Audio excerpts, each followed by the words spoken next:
Okay, we're going to start up here in the front. It has a 7-way holder on it that keeps your 7-way up off the ground, keep it from getting corroded. We're going to go into the front compartment. It does have a light for hooking up at nighttime. It has a vent on either side of the compartment that vents the 12-volt battery from the inside to the out. On the electric jack motors, there's a hole at the top and a hole at the bottom that you can manually get in there and run the jacks up or down. For any reason they won't work off the switch, there is a manual way to get it. You can come through the bottom or come up here to the top, come through the top. It also has your 4-point leveling master control in the front compartment. Each one has its individual fuse. We also have our spare tire up in the front. It's not been torqued on, it's been put on with a wrench, but it is air to pressure, which is 80 pounds on the side of the tire coat. Also has a metal bottom to the front compartment, so you can put heavy stuff inside of it. Gonna forewarn you, that doesn't move. I don't care how many times you hit your head against it. As we start down this side here, your first compartment is your 2 propane cylinders, 30-pound cylinders. The arrow on the regulator is pointing towards this one over here, so that's what we worked off of when we serviced the trailer. As soon as this bottle would happen to come up empty, it's going to turn red inside the eye where the green's at, indicate that the bottle it's pointed to is empty. Then all you have to do is switch it over to that tank there, work off of that tank. When you take this tank to town, have it refilled. So we're going to slide right back over to there, because that's the one we worked off of when we serviced the unit.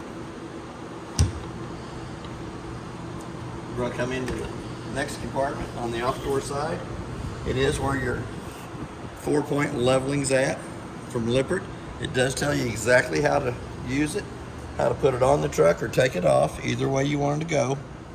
It shows you what each one of the buttons are for, lettered. It's pretty simple. All you really have to do is turn it on. It's going to tell you how much voltage is in your battery. And then if on this one, once you got it off the truck, pull the truck completely out from underneath the front of it and just push the auto level button and let it do its thing. When it gets completely done leveling from side to side, front to back, you'll have a solid green light in the center. It'll be red flashing as it levels itself, but once it gets leveled side to side, front to back, it'll have a solid green light on the inside. There is a manual crank handle for the slide rooms. We have a light in your water fill compartment. We have our satellite hookup, cable hookup, and our bedroom satellite hookup.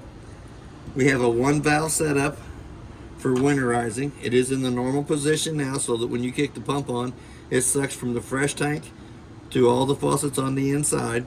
When you get ready to winterize, all you have to do is flip it up there, pull this hose out, stick it down in your antifreeze jug. It quits pulling from the freshwater tank and pulls from this hose itself. And it will suck antifreeze through the whole system, faucets on the inside toilet, and make sure you get your outside shower. It also has a black tank flush on it, so that when you're dumping your holding tanks, you can hook a water hose and regulator to this connection, turn water pressure onto it. It helps clean out the inside of the black tank only. The next one over is the fresh tank fill. So when you get ready to fill the fresh tank, you hook your water hose and regulator to this connection, turn water pressure onto it, make sure that your connection in the back is shut off so that don't pour water out from underneath. Then I usually go to the inside, push the monitor button that says fresh on it, and watch it fill up 1/3, 2/3 full. Once it hits full, I come out and I turn the water pressure off going to the tank, because you never want to overfill it. But the one to the left-hand side of it is your city water connect, so that if you don't want to fill the tank, you can hook your water hose and regulator right to it, work right off the water pressure coming from the hydrant you're coming from. It also has a hole in the bottom that you can bring your satellite cables up through and your water hose up through, so that you can shut the big door on the outside. Your 50-amp power cord is next. It's 35 foot long, hooks onto the trailer here, goes around, hooks to the building in the back. When it goes on, it'll have to make a quarter of a turn and then tighten up your black knob.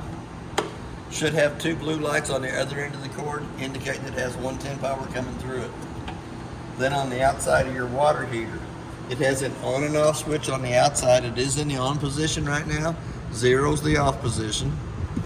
Also has a pop-off valve inside here that you can pop it off to make sure that it's full of water before you light it on gas. We're going to come down to the dump station, which is next, your termination valve. The 3-inch black handle at the top is the toilet water. The 2-inch gray valve in the front will be your bathroom sink and shower water. The 2-inch gray valve behind it is for the kitchen sink only. So you'll connect your sewer hose just like the cap does. You'll pull the 3-inch valve first. You'll pull the 2nd gray valve in the front, the 3rd gray valve in the back, and it kind of helps clean out the inside of your hose while you're dumping your wastewaters. Lug nuts on the trailer has been torqued at 100 foot-pounds. That's what's recommended on the side. The tires are aired under pressure, which is 80 pounds on the side of the tire cold. Your other ground control leveling jack here in the back. It also has the freshwater tank drain right up in behind it. The white valve there is the tank drain. The other white line hanging down is an overflow, so that if you forget and overfill the fresh tank, it's got somewhere it's actually for the air to come out first, but it will push the water out of it if you overfill the tank. Little black hole and the fender skirting on this side here takes the brass handle up in the front compartment and will manually crank the room on the opposite side, in or out. For any reason it wouldn't work on its own, there is a manual way to crank that room in and out. As we come to the back, it is prepped for a backup camera up top. It also has a ladder for going up and checking the roof, and I got a theory on the trailer. That's just my theory, but the roof is the life expectancy of the trailer. Anything happens to the roof up on top, it will start showing on the 4 corners, inside or out. Usually by the time the wallpaper on the inside is wrinkled, it's a little bit too late. So it don't hurt to check it every 90 days. You don't have to seal it every 90 days, but the quicker you can find a problem on the roof and fix it, the better off you are. It also has the receiver hitch here in the back. If you wanted to put the kayak rack or the bicycle rack on the back of that. As we come down the front side, it does have another little hole on the front side fender skirt that will manually crank that room on the opposite side, in or out. For any reason it won't work off the switches on the inside, there is a manual way to crank all 3 of the rooms in. Here again, the lug nut's been torqued at 100 foot-pounds. Tires are air pressure, which is 80. We're going to skip right past the front door for a minute. It also has an antenna on the slide rear. It is for the stereo inside the unit. We're going to come up just past the door. It does have a quick disconnect gas hose right to the front of the door. And while you're down there, it does have your 2 low water drain points. The blue side is the cold side of the water system. The red is the hot side of the water system. We're going to come back up to the furnace. It's going to suck cold air in the front, hot air out the back, and it is marked hot. It's not marked cold, but it is marked hot where the hot air will come out. I always suggest putting a mud dauber screen over the outside of the furnace for the simple fact the mud dauber screen is less than 20 bucks. If it's got the screen on it, the mud daubers won't go in there and build their little dirt nest. They go in there and build their little dirt nest, they're going to pay me $145 an hour to come back in to take the furnace out to clean the mud daubers out of it. We also have a 110 outlet on this side of the unit and a park cable or antenna hookup on this side of the unit, so you can watch the ball game underneath the canopy. You do have the 2 outside speakers. I'll have to show you more about that when we get to the inside of the stereo. But there is a place that you can drag your TV out.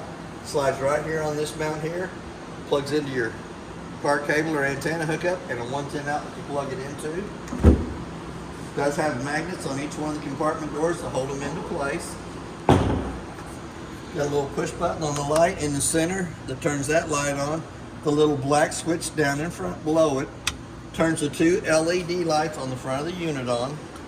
We also have our battery disconnect in here, so that when you're not using the unit, if you want to save all the juice that's left in the 2 batteries on the front, you can turn the battery disconnect off, pull the key out, and it'll save the voltage that's in the batteries for the next time you use it. There is 2 things on the inside that pull from the battery 24/7. Your LP carbon monoxide detector pulls from it, and so does your TV antenna booster. We also have digital solar readout there. It does have a solar panel up on top that recharges the battery on the unit only. There is a bracket here for your TV. It slides in the bracket on the side of the unit. It does have a little doggy catch on the front, or spouse, either way. And that's basically everything on your outside of your unit. We're going to go to the front door. We're going to open it up. We pull the handle up out of the way, slide it back to the position, lock it in place. We're going to open the door fully extended. Little blue handle in the middle of the steps loosens the steps from the door frame. As the steps come out, it has a handle to hold on to, but it has a push button underneath each one of the legs. There's 15 to 18 holes on the legs for adjustment. The main thing is once your steps come out and lay down, it has to lay flat in the threshold so that the front door fits over the top of it properly without dragging. To achieve that, you push the little button underneath each one of the legs and adjust the legs accordingly. The main thing is it has to lay flat in the threshold so that the door fits over the top of it. As we walk up into the unit, it has a working fire extinguisher on the left-hand side as we come in. We're going to come up to the monitor panel. You can check the freshwater tank level. Shows you it's got 2/3 of a tank left in it. Battery shows you fully charged. That's not really an accurate reading of the battery because the 110 line's plugged up. To get an accurate reading of the battery, you need to have the 110 line unplugged and then push your battery button. We're going to go to the black tank, which is going to show you it's got 1/3 of a tank of water in it. Your second black tank's not available on the trailer. It's going to show you that it's empty. Gray tank 1, which is your bathroom sink and shower water, it's going to show you 2/3 on it. Gray tank 2, which is your kitchen sink water, it's going to show you that it's empty. And your auxiliary tank is not available on the unit and it's empty. We're going to come down to the red buttons right down below it. The first one on the left hand side turns your water pump on between the freshwater tank and the faucets. Excuse me. The second red button turns your hot water heater on. You have to have the hot water heater switch on the outside of the unit on, this one on in here, and then you'll get a digital readout on your Suburban on-demand water heater. The third red button is a set of tank heaters that's underneath each one of the tanks on the unit, and it'll illuminate red when it is in the on position. The switch right to the right of that, the first one turns the LED lights above the slide rooms on. The second one, middle one, turns the LED lights in the living room and kitchen area on. And the third button here turns your LED lights underneath your awning on. We're going to come down to the three big toggle switches right down below it, which runs, the first one runs the awning out. So we'll let it go out.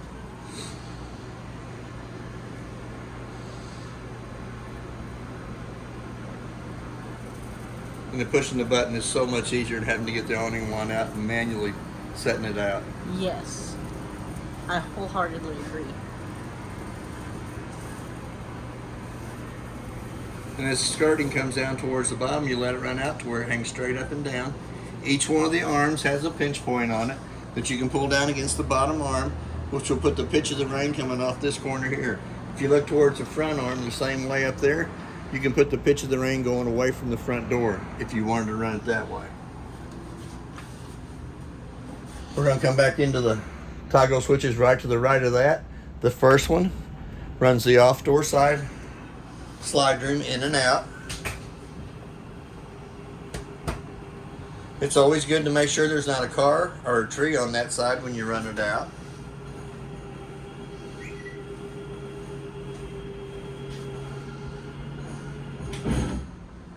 The third toggle switch, when you push it to go out, runs the door side slide room out.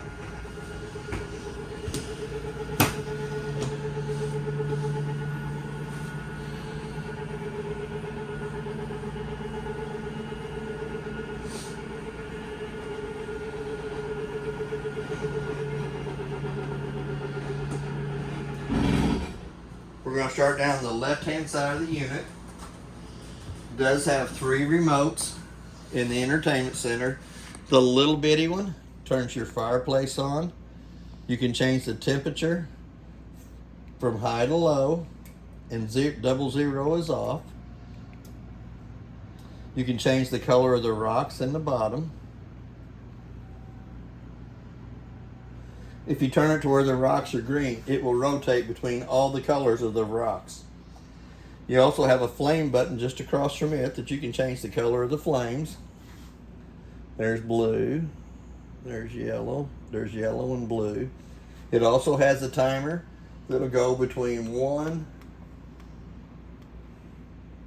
and 9 hours. So you can set it for what time you want it to go off in case you're sitting in the recliners and fall asleep. It does have the red button that turns it back off. The middle size remote runs a stereo. It'll tell you welcome. It'll tell you zones 1 and 2. Zone 1 is inside. Zone 2 is your outside speakers. Then you have your volume buttons and that on here. You can crank it up and down. It also has a HDMI cord hookup and a USB port hookup. And you also have to the right hand side a set for headphones if you wanted to use headphones so somebody can listen to the stereo without interrupting anybody else in the unit. It'll also tell you goodbye when you're done. It's very friendly. And then you have your Samsung TV, Samsui. It is a smart TV, so it's going to come up and show you all the settings on it.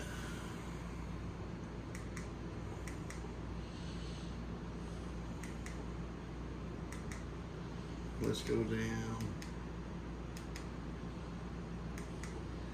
But if I'm not mistaken, it got 42 channels on the TV when I set the TV up and auto programmed it. It's very user friendly. You can also hook it to your Wi-Fi or the Wi-Fi at the park that you're at, and you can have the cable and Wi-Fi that they have there. Kitchen table has a light above it, a little push button in the center of it. Does have a fire escape window in behind it. We got storage underneath each one of the chairs. Those chairs are strapped to the floor. The 2 lights above the recliners have to be turned on by hand. They have a little push button in the center of them. We also have a 110 outlet between them and a USB port between them. It does have the upgraded recliners in it, so you pull the recliner out, turn it to the side. It does have a latch on the right hand side for reclining back in it. The brown vent right down below that is to bring heat into the living room area. We have a ceiling fan above us. And since that is what they consider kind of a sleeping area too in the recliners, it does have a fire escape window right in behind it. Same way with the couch. Little push button above it. Couch will tri-fold out to make an extra bed here.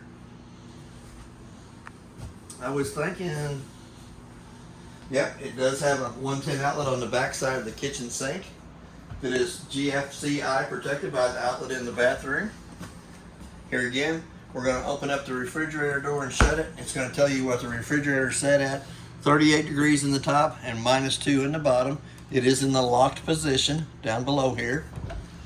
Also has the little black knob that comes in, screws into the connection up here at the top that holds both right and left side doors shut in travel. You have your little egg trays on the inside. Does have a freezer section. It does have your ice cube coolers in there. It does have a bag of water in there I'm trying to freeze. We're going to go into the pantry compartment.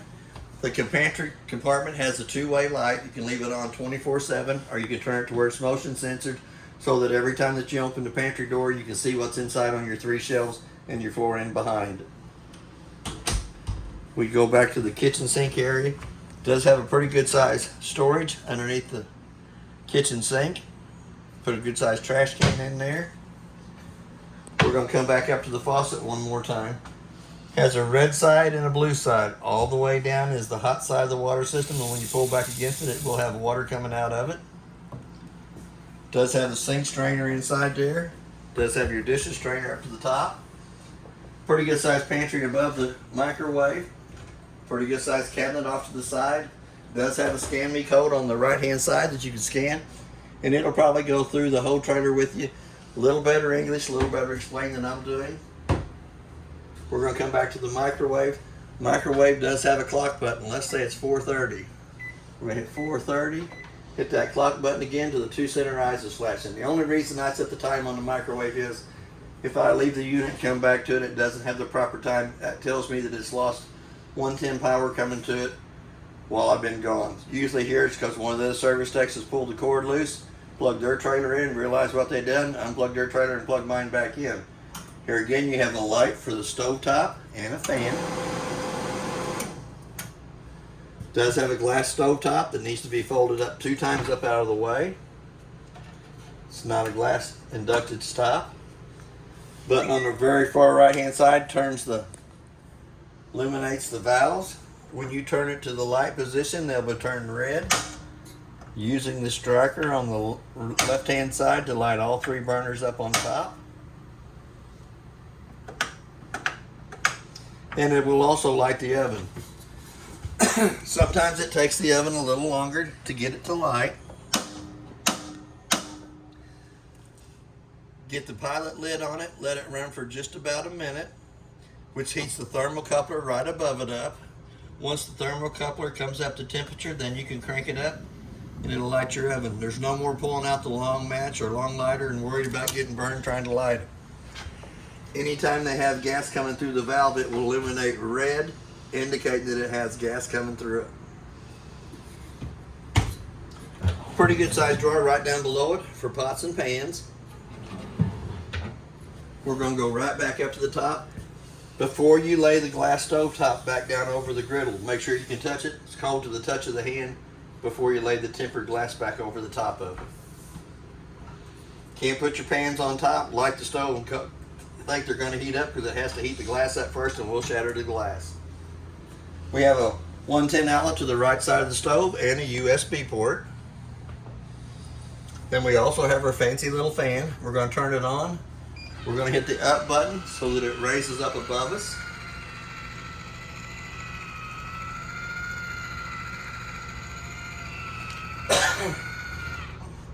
We're going to hit that blue button one more time and then we're going to turn the speeds on it. It goes from 1 to 4 settings on the fan.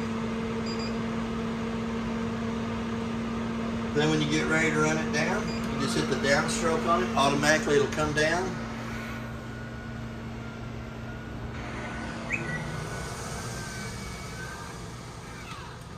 And it will also shut the fan off.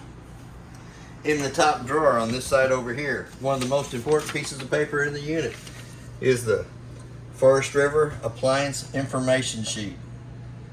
Gives you all the model and the serial numbers of the appliances and the manufacturer, who they are. You do still have the quick setup for your very own refrigerator. There is a Salem Hemisphere book in there. Shows you the different models, and then all the rest of the paperwork that was in the unit is in the brown bag.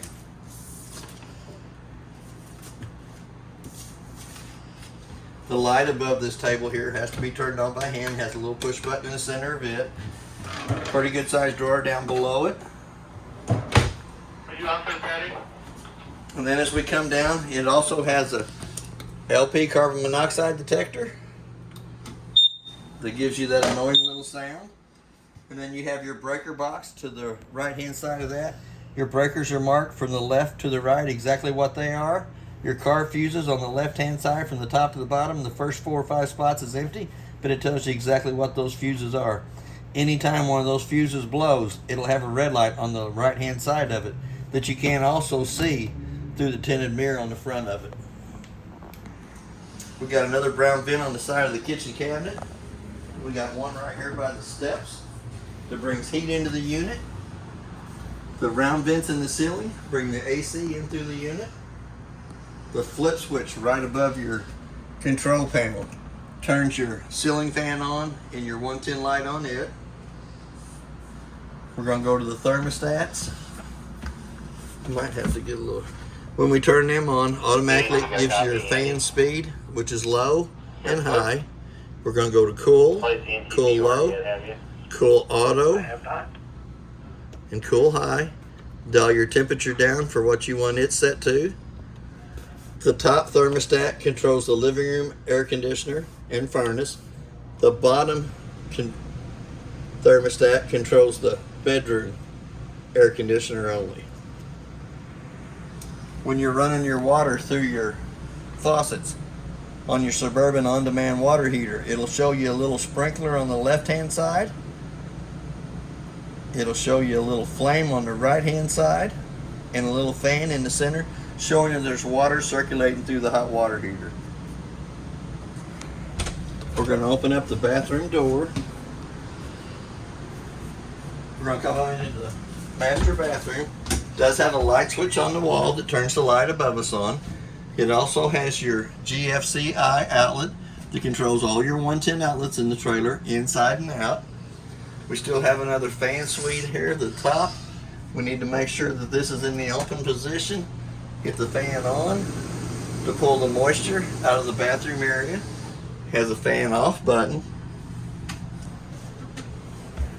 Shows you that the toilet does hold water all day. Put the pedal on the right hand side is where you flush. Let it go through and it refills the toilet. Let me step back out of the way. We do have a switch here on the side that loosens the sliding doors up for the shower. There's one of those latches on both sides. As you can see, you slide it back over. Step inside. Does have the dome in the center of the shower for you taller guys. I don't have that problem. Does have a round vent in the bathroom that brings AC into the bathroom area.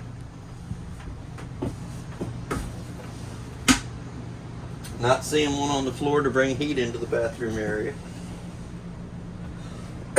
But you do want to make sure that the sliding doors are locked into place in travel. Push on the side, lock it in place, and then pull against it. If you don't lock them in, they'll slam back and forth till they break themselves out. Does have two shelves for the medicine cabinet up top. Pretty good sized storage cabinets down below the bathroom sink. Here again, you have your hot water on the left side, your cold water is on the right side. Same way with your shower. It's hot on the left side, cold on the right side. That's kind of like a standard thing for like at your house or whatever. We're going to open the door. We're going to push the button for the slide room to run out. And you can travel with the door shut, or you can leave it open. You just did behind the bed. The bed will kind of hold it in place so that you can see inside the room. The first flip switch runs the slide room in and out. The second one is the VersaTilt bed that lifts the top of your bed up. And you can run it back down. You do have a light above each side of the bed that has to be turned on by hand. Make sure when you're running your bed up and down that there's nobody in it. That there's no extra weight in it. It does have a 110 outlet and a USB port on either side of the bed. This one over here, you kind of have to lift up on the bed to see it. But it does have a 110 outlet and a USB port on the right side of the bed as you're looking towards it. It does have your shoe rack at the bottom of the bed. And it does have a pretty good sized storage compartment right above it. The second TV has a remote in here in the bedroom. Does have the power booster in behind the TV. And that TV station is probably 80 miles away from here. And that's not too bad a picture working off the booster right above it and the antenna on top of the unit. Pretty good sized storage compartment, drawers down below it. Does have another 110 outlet on the left hand side of the dresser and another USB port.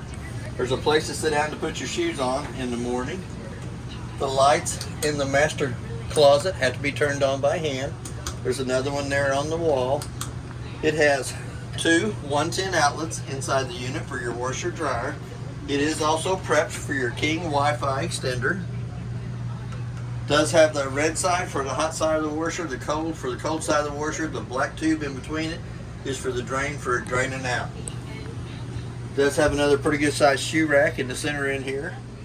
Shoes, extra bedding, whatever you want to put in. I just always Snacks. say shoes. Snacks. Hide the snacks. Both doors have a latch that lock them in place during travel. There is a little push button in the center of the light that turns the lights on and off. But each one of the individual sliding doors has a latch that holds it in place. You have your fancy little shades. But you also have a fire escape window in the master bedroom. Pull against the two red handles here, lifts up all the way up away. Pull the screen up and you can jump out. It looks pretty high down to the ground from here, but it all depends on if you have any flames behind it. That's whether exactly you jump right. or not. Your second thermostat, the bottom one, controls this air conditioner in here.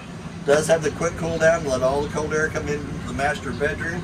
But when you shut those back off, it goes back to the round vents, and the air conditioner will vent all the way back through the living room area from the master bedroom. It does have a brown vent in the floor for the furnace, for bringing heat into the master bedroom.